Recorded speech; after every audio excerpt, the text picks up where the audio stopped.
Assalamualaikum warahmatullahi wabarakatuh. Perkenalkan, saya Ayunisa Kamila dari HKI 3E akan mempresentasikan hasil poster saya.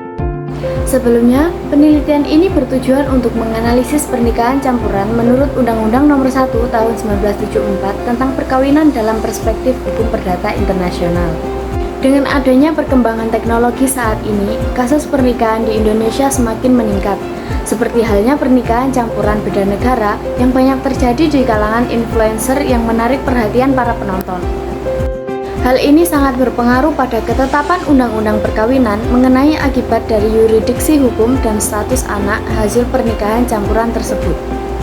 Ketentuan ini terdapat pada Undang-Undang Nomor 16 Tahun 2019 tentang perubahan atas Undang-Undang Nomor 1 Tahun 1974 bahwa pernikahan adalah suatu ikatan yang melahirkan sebuah keluarga baru sebagai salah satu unsur dalam kehidupan yang bermasyarakat dan bernegara yang diatur oleh aturan hukum, baik itu hukum Islam maupun hukum positif.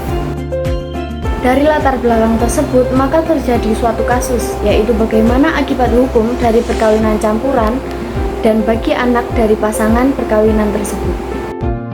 Sebelum masuk ke pembahasan, saya akan menjelaskan sedikit tentang metode penelitian yang saya gunakan.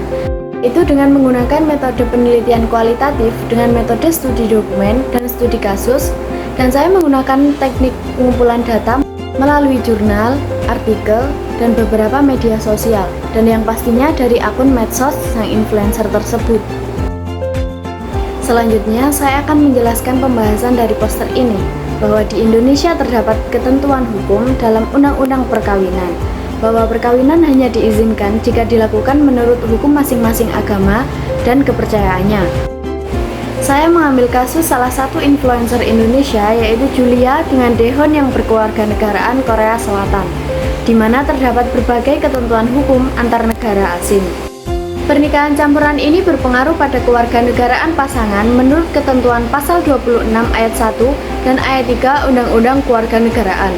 Dapat diketahui bahwa apabila hukum negara asal si suami memberikan kewarganegaraan kepada pasangannya akibat perkawinan campuran, maka istri yang warga negara Indonesia dapat kehilangan kewarganegaraan Indonesia, kecuali jika dia mengajukan pernyataan untuk tetap menjadi warga negara Indonesia. Sedangkan untuk status kewarganegaraan menurut asas hukum perdata internasional mengenai pelaksanaan perkawinan, maka validitasi material perkawinan menurut hukum nasionalitas atau kewarganegaraan masing-masing. Sedangkan validitas formalnya berdasarkan hukum di mana perkawinan tersebut dilaksanakan. Hal ini menganut pada asas Lex Loci Celebration.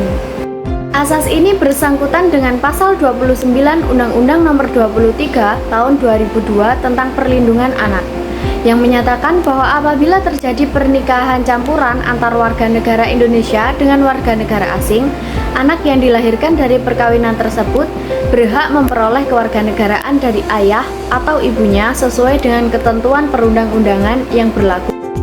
Dari hasil penelitian tersebut, bisa diambil kesimpulan bahwa status kewarganegaraan pasangan bisa saja tetap menjadi warga negara Indonesia jika mengajukan permohonan. Hal ini menurut pasal 26 ayat 1 dan ayat 3 Undang-Undang Kewarganegaraan. Sedangkan menurut asas Lex Loci Celebration, hukum perdata internasional, untuk kewarganegaraan anak tergantung hukum nasionalitas dan hukum di mana perkawinan tersebut dilaksanakan. Cukup sekian penjelasan tentang poster yang saya buat untuk memenuhi tugas ujian akhir semester mata kuliah Hukum Perdata Internasional. Cukup sekian dan terima kasih. Wassalamualaikum warahmatullahi wabarakatuh.